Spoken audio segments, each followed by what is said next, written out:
Welcome back to Untold Horror Stories. The day I got the call informing me that I would be accepted for the new ranger post was the best day of my life. I had always had a fondness for the outdoors. I'm more of an introvert than I am an extrovert. So give me the vast forests and dense woodlands over the hustle and bustle of a busy city, any day of the week. But the image that I had in my head of a new life as a USFS Ranger is very different to what I have encountered out here. I've decided to type up my experiences up until now, because I'm currently 6 days into a 3-month post in a fire watchtower, and already things have gotten, well, disturbing to say the least. I've decided to make a diary of what I've encountered and experienced, mainly for two reasons. One, so I have something to keep my mind occupied on these quiet, dark nights in my tower. Two, in case for whatever reason something happens to me, then I want people to know what happened. I sound like a rattled, paranoid rookie, right? Like maybe the creepy sounds that the forest make at night in the constant isolation has already taken over my mind and pushed me one step closer to insanity. Well, maybe that is the case. Or maybe it's because something really weird is happening in these woods. I've heard some pretty messed up things in my brief time out here, but having recently found myself in this tower, I've come across something that has made everything I've heard and seen that exceptionally more disturbing. But hey, listen to what I've encountered up until now and you can be the judge. As it stands, I'm a ranger stationed in one of the largest forests in the northwest portion of America. Like I'm talking miles and miles of dense woodland, managed by the Forestry Service and more specifically, a handful of ranger district offices, one of which is where I'm stationed at. I mainly work the trails, making sure that no hikers or campers need assistance. But I also have taken part in a search and rescue op, and like I said, I'm currently assigned to a watchtower for 3 months, while the FS recruits a more permanent ranger for the role. As for my name, you can call me David, and I'm 28 years old. The day I arrived in town where the ranger's office was, I booked myself a motel. A dainty budget-looking place that look was in keeping with the town's gritty yet rustic aesthetic. It was a cold, late autumn morning when I had arrived. It was below 2 degrees and a misty low fog had engulfed the quiet town. My induction was scheduled for 9 a.m. the next morning at the office. I would then have the weekend to get acquainted with the surrounding area, and I would be picked up in a minibus on Monday morning at 6 a.m. and be taken to a 1-week retreat at a large national park, where I would receive my basic ranger training. I handed my driver's license and $100 to the elderly man behind the motel's front desk. He asked in what I thought was a forest-friendly tone what brought me to these parts. I informed him with a mirrored tone that I was here on business, that I had been accepted for a job and was scheduled for a meeting at the head office of the local national park, before heading out of town What for a now? retreat at another forest location for basic training. So I would only need the room for a couple of days. His face seemed to drop just slightly, before he said something that I found rather disconcerting. He said, "Another one, huh?" I looked up sharply from putting my wallet back in my pocket and I faced the man with a confused look on my face. I asked him what he meant. It seems like every 3 months I get some chirpy young man such as yourself coming in here telling me that he needs a room because he's going to be working up in those woods. He responds with an insinuating expression on his face, as he places my money on the till and hands me my room key. I put it down to the fact that the local forestry service were just heavily recruiting for the up-and-coming season. I thanked the man for the key and I asked him for the Wi-Fi code. The lack of a worded answer and a simple shrug of his shoulders hammered home the fact that I was a long ways away from Long Island. I entered my room, placed my case on the bed, and decided to have a drive into town to get some much-needed food. As I drove through the rural, unincorporated town, I kept my eyes out for a cafe or a restaurant. Members. On one side of the Someone road still were alive local then. businesses, Damn. mainly camping supplies and bait shops with the odd grocery store thrown in. Need to I get in decided to there and pull over squeeze and that guy grab for some new info. hiking boots. Mine had seen better days, and I wanted to make a good impression at my induction tomorrow. I pulled the car over to the side and I hopped out. As I made my way up the front steps of the stores, I caught a glimpse of a small notice board on the porch window. Handyman left cards, homeowners advertised rooms for rent, and so on. But what caught my eye just before I had entered the store were the 3 missing person posters. I took a quick step back and did a double take. I examined the posters. 3 late teens. They looked like college kids, to be honest. 2 guys and a girl. Apparently being missing for the last 5 weeks after they were last seen heading off into the woods on a weekend camping trip. A bear attack, most likely, I thought to myself. Yeah, that's it. I walked into the camping store and found a pair of thick black hiking boots that were fit for purpose, and I took them to the counter. There was a large, mid-aged man sporting denim overalls and a red and white baseball cap. The potato chips that he was munching on as he watched a sports game on a handheld TV were gathering in his unkempt beard. I had to clear my throat a few times just to get him to serve me. And even then, he had one eye on the game. As he rang up my boots and I made small talk. So, they found those kids yet? I asked. Nah, nor any of the others. He answered, still concentrating on the game. Sorry, the others? I probed. People go missing all the time in these woods, ain't nothing new. A lot of forest out there after all. He responded dismissively. What, and they're never found alive? Or never found at all? I asked, disconcerted. The ones they find usually explains where they went. A bear attack, mountain lion exposure, but the rest? Nah, if they don't find them within a week, they don't find them at all. Lots of folk around here say it's a copycat killer, but I don't listen to none of that. The man replied as he packed up my boots and handed me my purchase. Oh, fuck. A copycat killer? I asked, confused. The man scoffed at me. You ain't from around these parts, are you, kid? He asked with a smile, like my answer just told him everything about me. I just shook my head with a dumbfounded look on my face. The man chuckled, getting out of his seat and walking to the other side of the counter as he spoke. 1963 was the year. George Munson was the name. He exclaimed, picking up a picture frame off the wall. Inside was a newspaper clipping. He slid it across the counter to me and I examined it. The headline read, Monster Munson sentenced to death.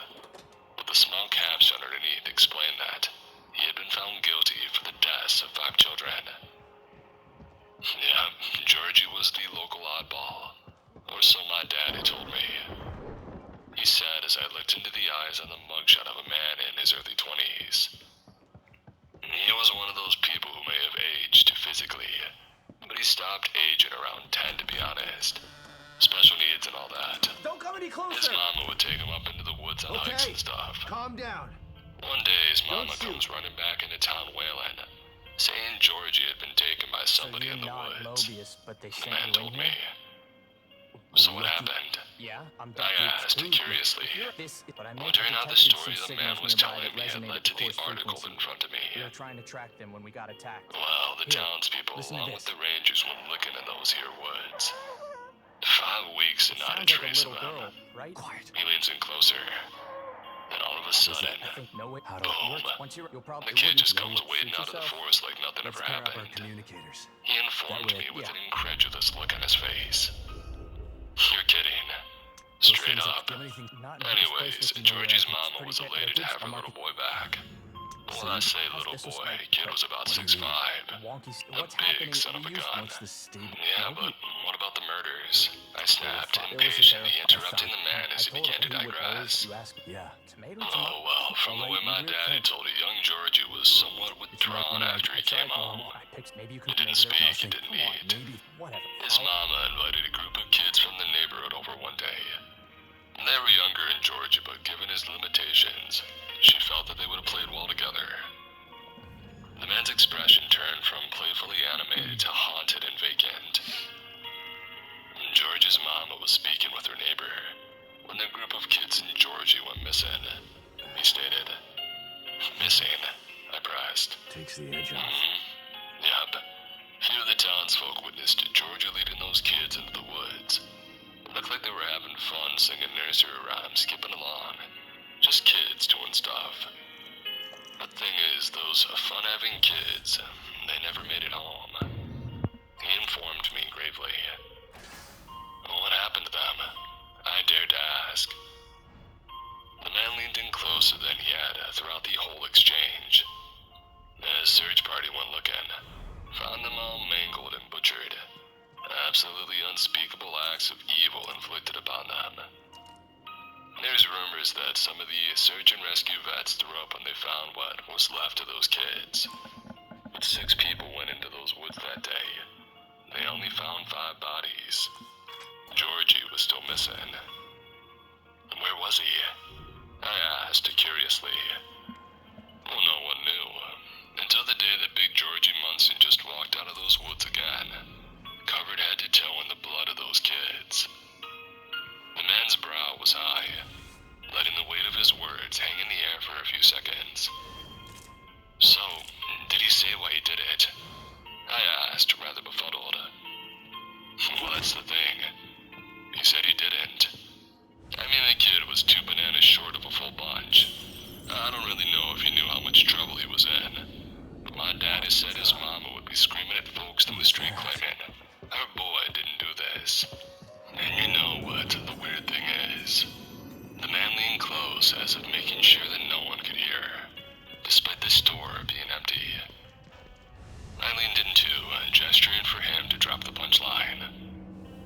During those police interviews, Georgie claimed that he never came back from the woods the first time. The man revealed, slapping his hand on the counter as an exclamation point. Weird, huh? Indeed, I muttered. But, of course he was gonna say that. Kid was facing the death penalty. Heck, it makes for a good story around the fire, though. Enjoy your camping. Best advice, stick to the trails. The man suggests with a friendly smile. I chuckled. Well, actually, I'll be working as a ranger in the forest. Let me out of I here. responded joyfully. The man's face Detective dropped, Castellanos. before awkwardly What a clearing his pleasant throat and surprise. wishing me a good day. Welcome back. We never made eye contact again after that. How are you here? I The could man ask went you back the to his same sports question, game and I even left if the that store. place has seen far. You look tired, This is my Detective. comeback. I can help Start you shows with at something soon. purdueglobal.edu. As I dropped my Yes, weight into the yeah, driver's seat of my car before. and let out an anxious sigh, I started the engine and deadbolt off the curb, heading deeper into the town in search of a meal. The meek-looking village had a dull and gray feel to it as the late and cold autumn had well and truly set in. I spotted a potential source of food out in the corner of the crossroads, and when I drove up to the front and read Rose's Diner on the front of the building, I couldn't have exited the car quick enough. I jogged up the steps, opened up the door, and took a seat in a booth. A waitress who, in my humble opinion, should have retired a good 6 years ago came over to take my order. What'll it be, hon? She asked in a strong and horsey accent. A big smoker, judging by her smile and the current state of her vocal cords. Can I get pancakes and, a side order of bacon, too? Coffee? Sure, thank you. I closed my menu and handed it to the waitress. As she poured the coffee into my mug, she looked me up and down. You, new in town? She asked curiously, having not recognized me in what was a low-populated town. Yes, ma'am, I'm gonna be, I hesitated, worrying that my honest answer would have the same effect as it did on the store owner. Fishing, yeah, I'm gonna be fishing in the lake. Came all the way from Long Island for this trip. Heard a lot about this place, I remarked, putting enthusiasm into my answer. The waitress seemed upbeat. Oh, well, all good, I hope. I done lived here my whole darn before or after my daddy died and left me some money. I'm Rose, she revealed, pointing at the Rose's Diner badge woven into the Looks uniform. pretty far away, Oh, but I it's see the you only lead well. I've got. It's a lovely establishment that you have here. I'm David. That must be I the cigarette assured. O'Neill A mentioned. little more genuine this time. Oh, well, just wait until you try the pancakes. She bantered as she finished writing down my order and heading off into the kitchen. I warmed my hands on the hot cup and turned to look at the wonderful scenery on the other side of the window glass. I stared over the rooftops of the town and into the fields and hills, admiring how the vast mass of trees and woodland simply seemed to take over the earth and completely smothered the mountains. I smiled, knowing that was where I belonged. My gaze dropped back to the street as I saw a mother pushing her two twins in a stroller. If it As she keeps breaking passed, I apart like noticed this, there two won't of be the any 8-strong reason to collection search. of telegraph I gotta poles try and to find that streetlights signal. had paper attached to them. Upon a squint of my eyes, I made out one word and read, missing. I couldn't make out the images below the word missing, but I could see enough to know one thing. They were the same people in the posters that were outside of the equipment store. In fact, they were both male and were much, much younger. The sound of a plate hitting the table in front of me snapped me out of my daze, and I turned to see Rose dishing out my food. One order of pancakes with a side of bacon, and here's your syrup. Can I get you anything else? Rose asked as she topped off my mug. No, that'll be fine, thank you, I assured her. She smiles and wishes me a nice meal and turns to go back to the kitchen. Hey, Rose, I whispered at her, grabbing her attention. She turned back to face me, tilting her head back. Yes, hon. Say, I'm a bit of a sucker for the paranormal. I love going on ghost hunts and the like. Not many places with the history and lore back home, but come on. You lived around here all your life. I've heard a few urban legends, but come on. What's the stories around here? I asked with an encouraging tone and a cheeky smile. Oh, honey, if you like that spooky stuff, then you come to the right place, she claims with a chuckle. Go on, I mean. I heard the story about Charlie Munson, was it? Oh, you mean Georgie Munson, honey. She corrected me with a smile. Yeah, a lot of folks around here to this day say Georgie didn't kill those youngins. They say that it was one of those doppelgangers, but believe me when I say that local legend's small fry. You ever heard of the Black Elk Witch? Or all the legends of the Blood Moon cult that live up in the mountains? She asked, leaning in and resting her elbows on the edge of the table. No, I haven't heard of those. Well, a long time ago, back when my daddy was younger than you, there was a woman. Her name was Elizabeth Wells. Lived around here in the 1910s. Complete hermit and a total whack job. Devil worshiping, witchcraft, you name it. Well, at 45, after the town got sick of her, she was banished and she went to live in a house in the middle of the woods. People paid her no mind after that until one day, after 15 years, she comes back into the village, totally naked, as well as filthy, haggard, and hairy. People are shocked and disgusted. Stands on the steps of the church and proceeds to cast a curse over the town. Once again, she's chased back into the forest and up into the mountains, like an animal. 5 years go by with no more sightings of Mrs. Wells. People assume she died of starvation or something. But that was until suddenly, all the townspeople's kids started going missing, one by one. After 5 years and none of the kids ever being found, the townspeople's head up into the woods to find Miss Wells after assuming that she was the culprit. They find her house and scream for her to come out. She claims her innocence out of the upstairs window and the townspeople start to believe her. That was until one of the townsfolk spots one of their missing kids' shoes in the leaves near their porch. That was all they needed to know. They kicked her door, but it doesn't open. So they break her window and start pouring gasoline into her house. One of them lights a match and woof. Her hand gestures imitate a large flame exploding into the air. Jesus, what happened to her? I asked with curiosity. Legend goes knows they heard her wailing in the house, screeching and squealing as the flames torched her body. The town sheriff was one of the parents of the missing kids. He covered up the attack as an accidental fire. They searched the house and found the basement had been relatively unharmed. There was evidence that Mrs. Wells had been keeping the kids in the basement. She had done terrible things to them in some sort of ritualistic act. There was witchcraft paraphernalia, occult symbols, and also bloody prints all over the place, as well as signs that she had been eating the remains. Sheriff conspired with the fire department to chalk the fire up to the flames that she had used to cook the bodies, spilling out onto the wood floor of the house. I guess it was a different time back then. None of those forensic types to say any different. She said with a shrug of her shoulders. Good God, that's terrible, I said. Yeah, they tore the place down a year after her death. But then 10 years after the fire, there was this hiker called Justin Moffat, who ventured up into those woods and wandered off the trail.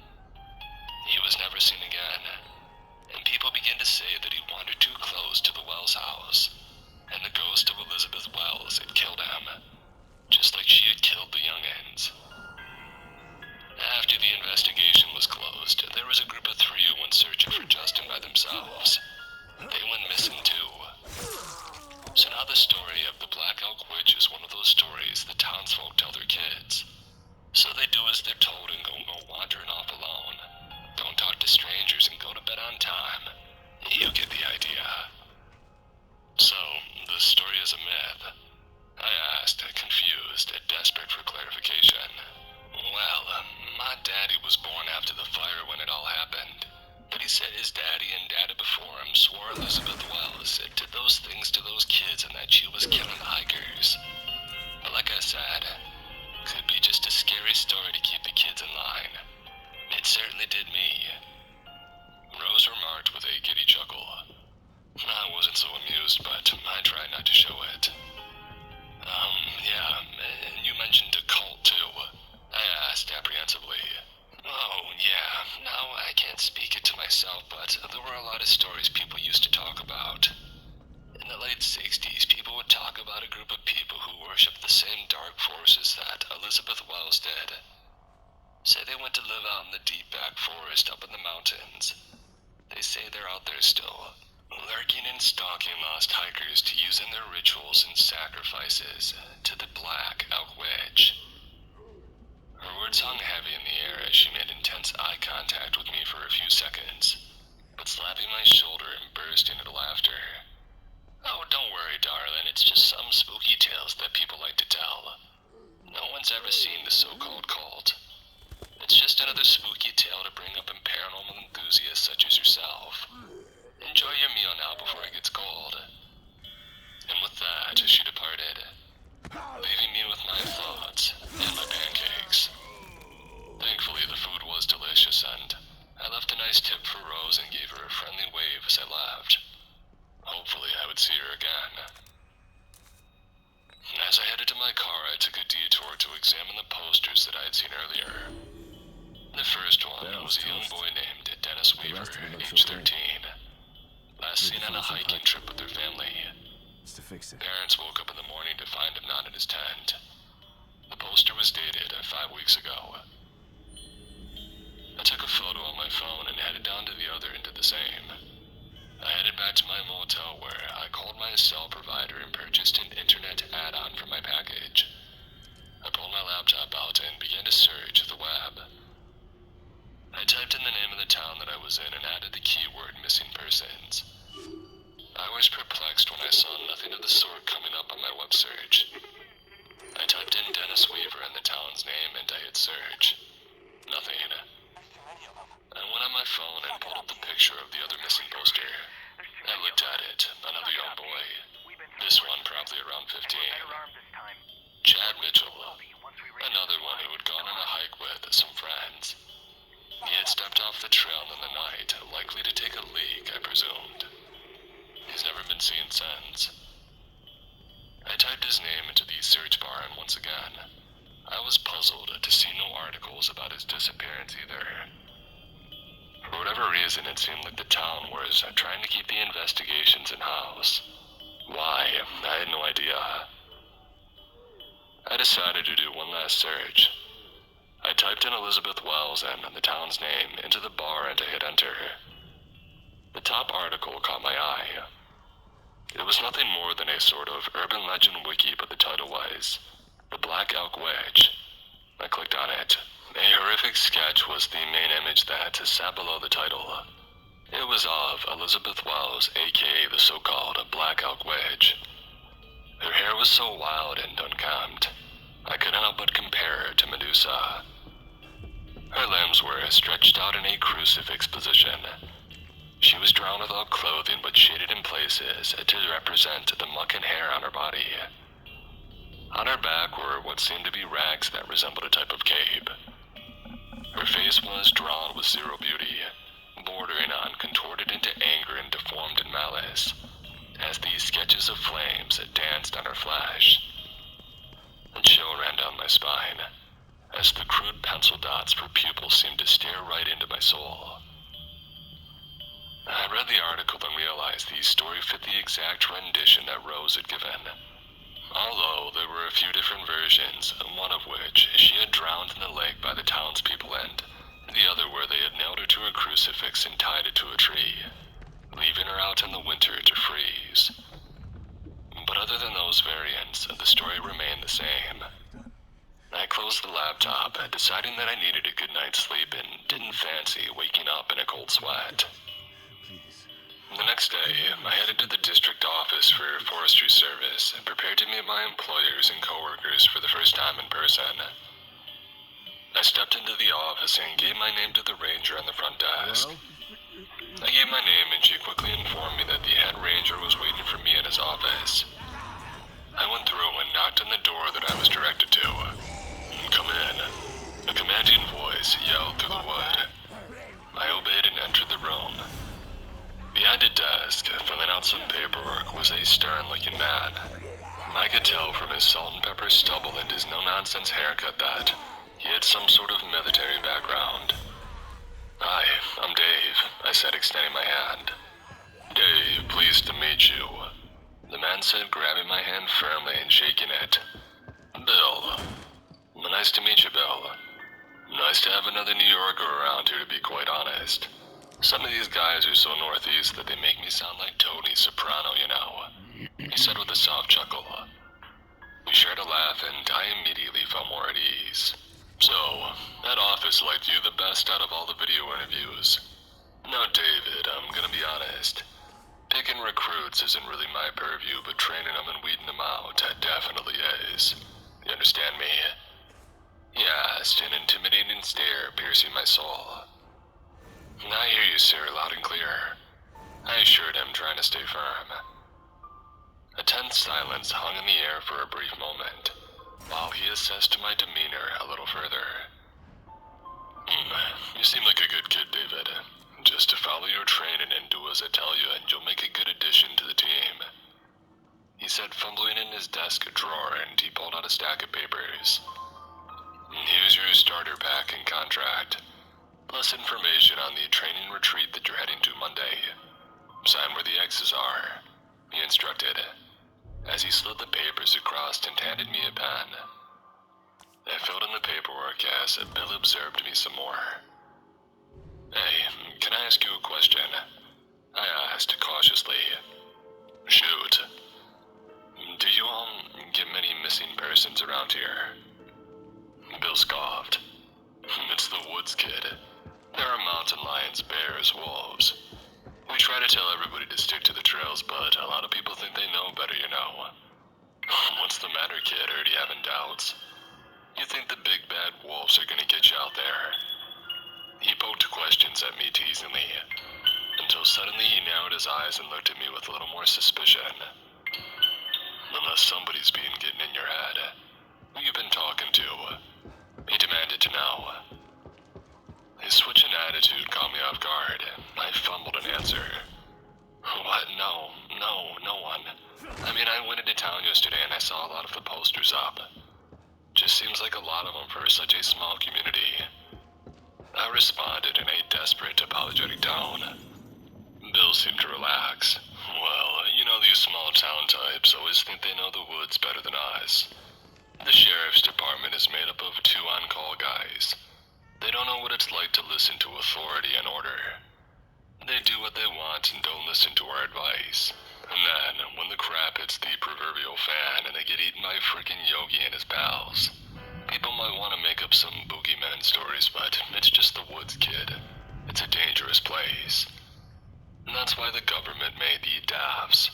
But people still think they know better, and they always will. So yeah, to answer your question, we get a lot of missing people. Don't worry though. As a part of your basic training, you'll be shown search and rescue techniques. Well, great, I can't wait, I exclaimed, feeling a little better about Bill's explanation. So young and so full of optimism. You remind me of myself, 30 years ago, Bill said with a sorrowful chuckle. I smiled and handed him these signed forms. I was officially a forest ranger. Bus will be here Monday. Be here at 5:30. It's leaving at 6. You should be in Denver by 2.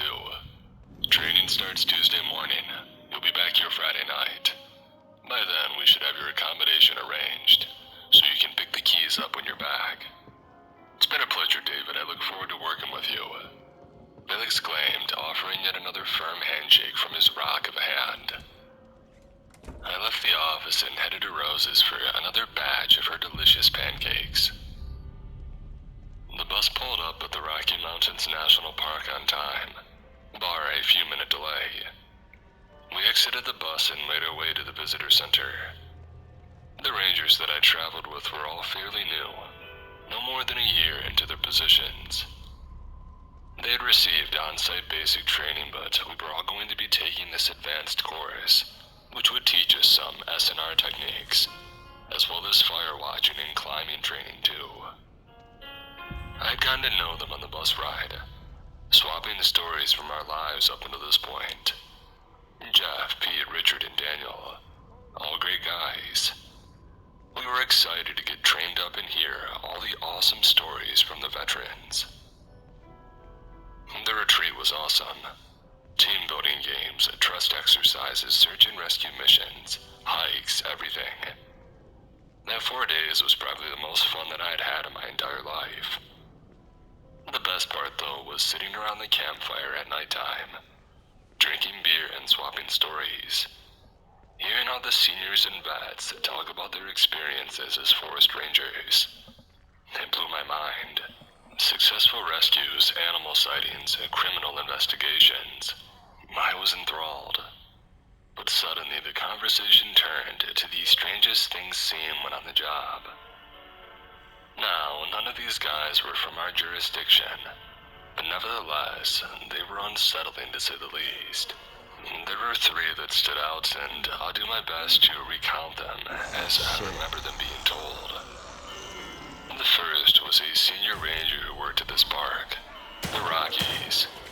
He was asked what was the most haunting search and rescue mission he had worked on. This was what he said. It has to be the disappearance of this kid back in '06. I was a rookie at the time, stationed at Crater Lake National Park. I was shadowing one of the seniors there. The guy taught me everything I knew.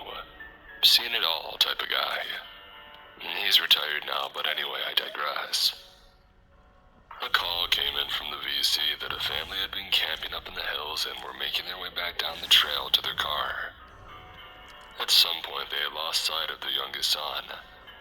They assumed that he had just stopped to tie his laces or stepped off the trail to take a leak, but no, they couldn't find him anywhere. Dad was trying to keep a cool head while the mother was totally losing it. But when we got there, I could tell that they were both just as frantic. The dude just hit it a little better. Anyway, we get there and do a preliminary search of the nearby area, and we find nothing. I mean, no sign, no tracks. Even the dogs didn't pick up his scent. We questioned the parents, and they said that he was lagging to the back of the group due to his legs being tired. Why they didn't keep this 8-year-old where they could see him is beyond me. Something I couldn't But we see. just chalked it up to complacency and Whatever it is, tiredness. changed him quickly. They said they looked back 1 minute and he was there, and then they looked back 20 seconds later and he wasn't. Naturally, after we didn't find him in the nearby area, the police got involved because it was a suspected abduction. But I swear to God, me and my partner, our search and rescue team, the Volunteers Police, we all searched for days with absolutely no sign of this kid whatsoever. We must have covered 30 miles in each direction. Obviously, after 10 days, we called the search off, much to the dismay of his parents. But there was honestly no more that we could have done. We put up posters in the visitor center and around the park with this kid's photo and what he was wearing last. He was wearing a blue winter coat.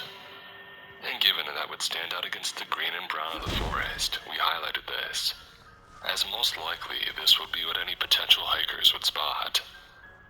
If he was still wearing it, of course. But given how cold he would get at night, it was a strong possibility. Around 3 weeks after the kid went missing, we were out on patrol when we get a call from the VC saying that a hiker thinks he found the kid. So we head over to where he said he was. We get there and he's at the foot of this steep rock face that goes up around 90 feet. Like this kid is, and I kid you not, 135 miles from where he had disappeared. He points up to halfway up the rock face, and there it is, in this small cavity in the rock face, the kid's blue jacket. Now there's absolutely no way this could have gotten up there by himself. It was hard enough for me to climb up there and get him myself, and I had training and equipment. I do get up to him, and I swear to God, I nearly fainted and fell to my own death. This cavity was no more than 10 inches deep and long, no more than 3 inches wide either. The jacket's just stuffed in there. So I go to pull it out, and as I do, there's this real strong smell coming out of the hole. It smelled like rust and a strong coppery smell. I think it's something to do with the rocks and air pressure or something like that. Heck, I'm not a geologist. But no, I quickly find out what it is when I pulled that jacket out. It's the kid. I've never seen anything like it.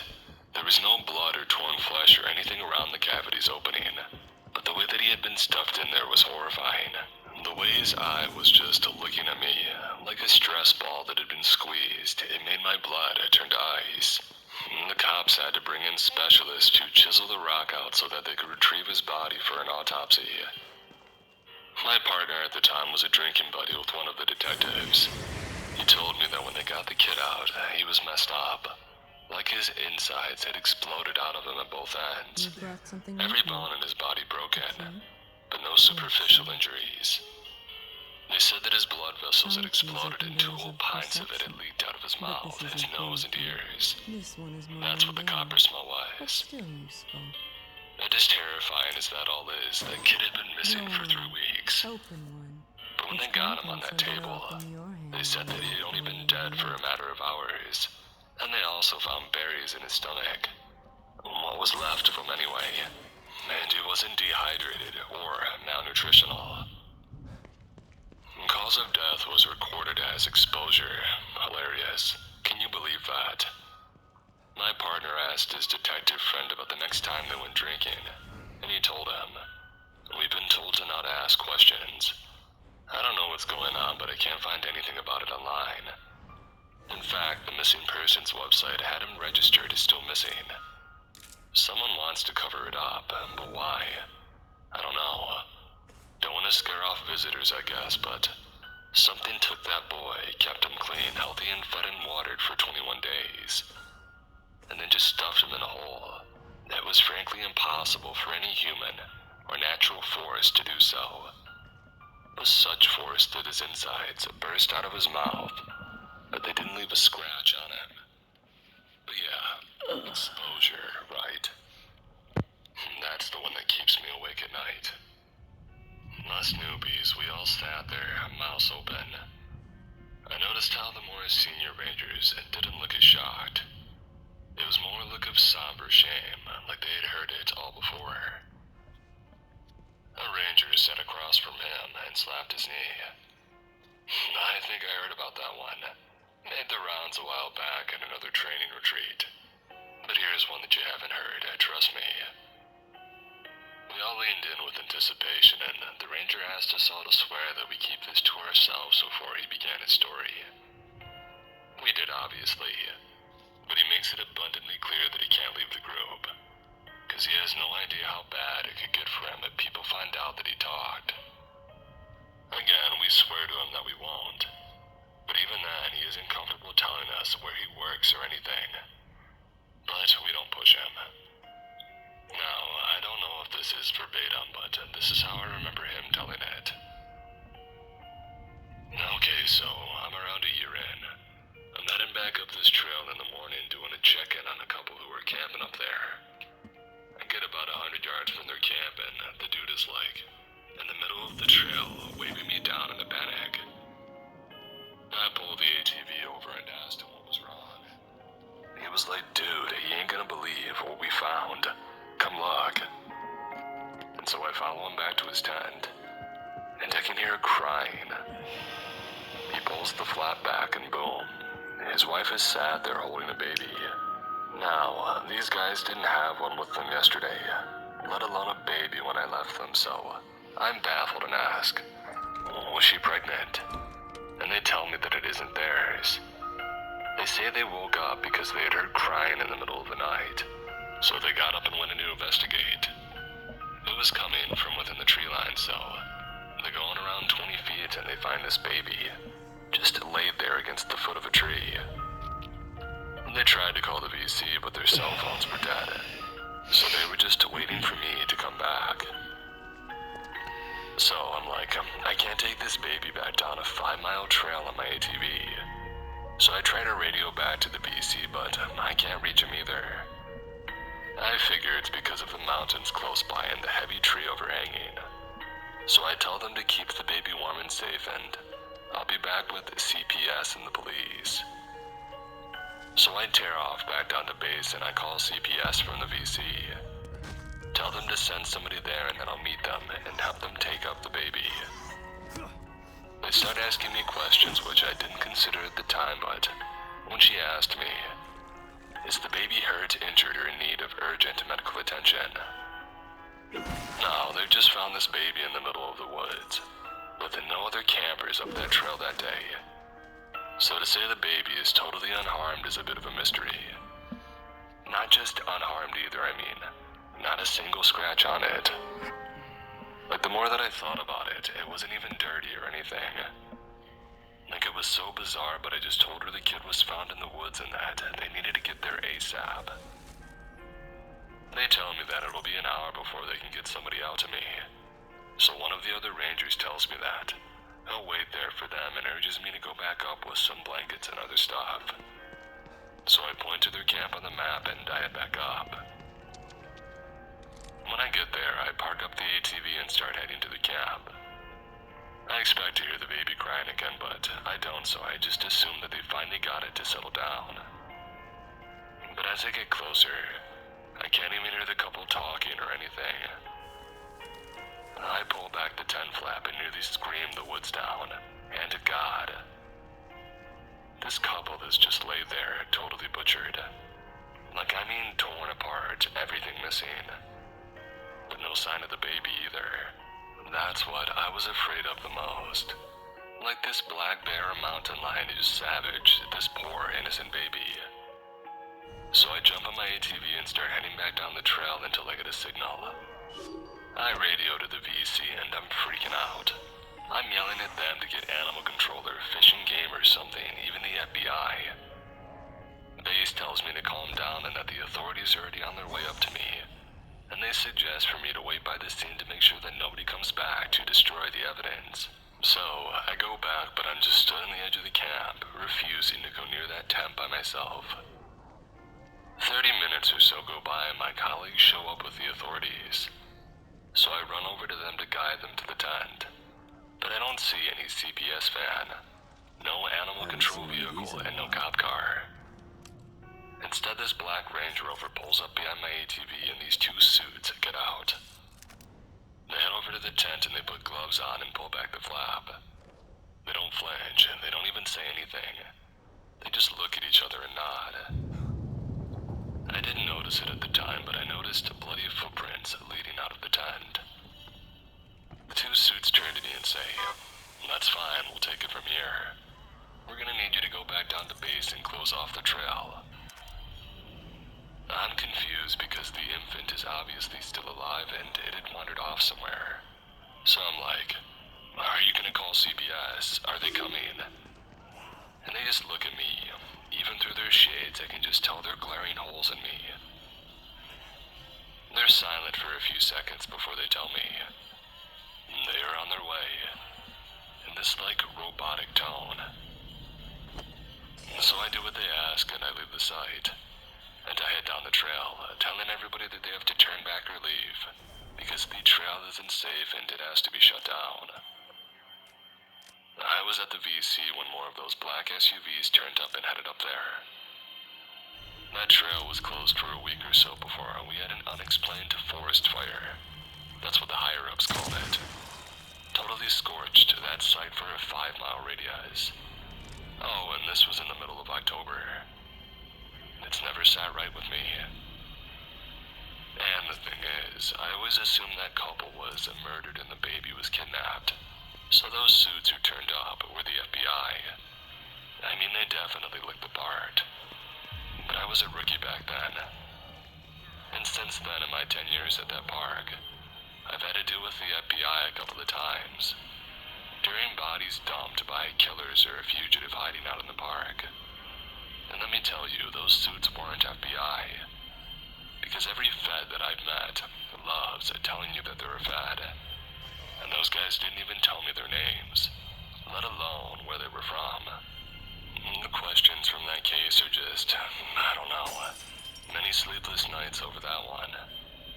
Anytime I ask for an update, I either just got told not to ask and to get on with my job, or I get some BS story about how a bear had attacked the man, woman, and baby, but just took the infant away for its young. Even if that load of crap was true, though, it still doesn't explain how the baby wound up in the woods in the first place. And it doesn't explain who these suits were either.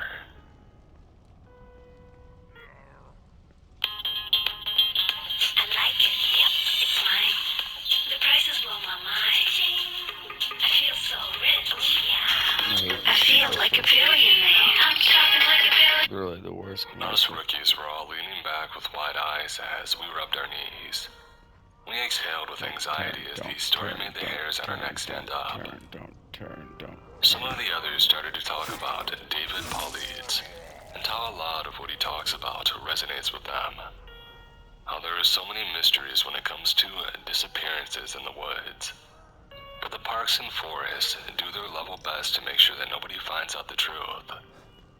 We all venture, it's likely so visitors keep coming to the park, regardless if it's safe or not, to protect the tourist income. The woods are never 100% safe anyway, but with a good standard of training or knowledge and sticking to the marked trails, your chances of making it back home are pretty good. But you throw in some of the stuff these guys have witnessed and people may think twice about camping. All of us love what we do and don't want to risk our jobs, but you can tell these gatherings are a good time to sink some cold beers around the fire and get things off our chest. Now, the third story was the most disturbing personally. One of the veterans turned to us and asked, "So, where are you boys from again?" "Black Elk, South Dakota, 9 months. The longest serving of us," Richard tells them. Pete, Jeff, Daniel, and all of us added their time spent at the park. Before I finish off by saying that I started on Monday with a chuckle. Some of the rangers started laughing and joking that they probably scared me away before I even began. And I laughed, not wanting to reveal how right they were. The ranger who asked the question goes all wide-eyed and he looks a little disconcerted. Black Elk. Well, dang, I used to go camping there all the time back in the early 2000s. But I haven't been back there in years and don't ever want to. Us newbies all share a concerned look before asking a question that we wished we hadn't. Why? The ranger told the following tale. Well, it was up the hills with my wife. We did a hike there every year, sort of a pre-anniversary ritual that we did. She grew up in Canada near the Ottawa River. The area still had folks with roots and the Indian native tribes who occupied that area way back in the 1600s, and she went on camping trips all the time. So she had grown up on tales of skinwalkers, wendigos, and the like. Anyway, so we were about 2 days into our trip to the Black Elk Forest, real deep in the wilderness, totally off trail. I was an experienced woodsman by that point, and she had been camping all her life, so we were confident that we would be fine. And as far as navigation and wildlife go, we were. But this one night, we decided to go to an area that we had never been to before. We felt adventurous, what can I say? Anyway, we're walking and darn it, we just cannot for the life of us find a good spot to set up for the night. And nightfall hits us pretty darn quick. So by now, we're making our way through the wilderness, looking for a clearing to set up camp, and the woods just seem to be getting thicker and denser the further that we go. My wife is ahead of me as I've got my head buried in the map. One just is, I'm like, I think there could be a good spot up ahead. I almost knocked my wife on her face. I look up asking why she had just stopped walking, my wife in her and she face. just starts whimpering, saying, "We need to go back, we shouldn't be here." And I'm like, what's got you talking all stupid? Anyway, she just points forward and I follow her finger into the trees. And I kid you not, there's a house in the middle of the woods. It's old, ruined, and half of it looks like it's near burnt to heck. What the hell? It's potential shelter for the night. So I start heading towards it to take a closer look, and my wife grabs me like I'm about to walk off the Grand Canyon. I'm about to fully divorce this woman because she's dragging me back the way we came, and I'm tired as heck. But I've been with my wife for a long time. She's tough. Nothing really rattles her. But that look in her eye, man, I just knew to do what she said. Anyway, we hike for another hour or two in the opposite direction. Every so often, she's turning to me all wide-eyed and gasping at me. "Did you hear that, Rick?" I tell her that I don't hear nothing and that she's just tired. Her mind's playing tricks on her. But she swears to God that she hears like this muffled screaming back in the distance. I just tell her that it's probably some injured animal and to ignore it. When we pick up the pace and get out of there.